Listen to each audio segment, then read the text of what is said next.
ഇവനാരാണ്? നീ ആരാണ്? ഇവനാണ് അവനെ കുറിച്ച് പറയാനായിട്ട്? ഇവന് കണ്ടക്കടവിൽ കഞ്ചാവ് വിളിച്ച് കുഴപ്പമില്ല ഇവന്റെ പരിപാടി. കഞ്ചാവ് വിളിക്കാറില്ല. നീ വാലയിട്ട് പോയി നോക്കിണ്ടാ നാറി പണിയെടുക്കണവരെ ഇങ്ങനെ നടന്നിട്ട് ഇല്ല ഉണ്ടാക്കിക്കൊണ്ട് ഇങ്ങനെ ഒരു അഭിപ്രായമായിട്ട് താൻ പിന്നെ വലിയ പണിക്കാരനാണല്ലോ. താൻ ആ തമിഴ് നോസിട്ടല്ലേടോ ജീവിക്കണത്? എന്താണ്? താൻ ആ തമിഴ് നോസിട്ടല്ലേടോ പ്ലേറ്റ് വെച്ച് വെക്കാൻ വെക്ക്. എന്തിനാണ്?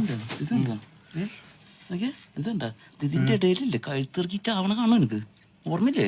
കാണോടാ. എടോ ആരോഗ്യം വെച്ചടോ സജി, അതൊക്കെ പണ്ട് വരക്കാലത് കേട്ടാ. നീ പൊക്കാൻ പറ്റോ? പ്ലേറ്റ് വെച്ചിട്ട് വാ. നീ പ്ലേറ്റ് വെക്കടാ. എന്തിനാണ്? നീ വെക്കടാ. വെക്കാണ്. വെക്ക്.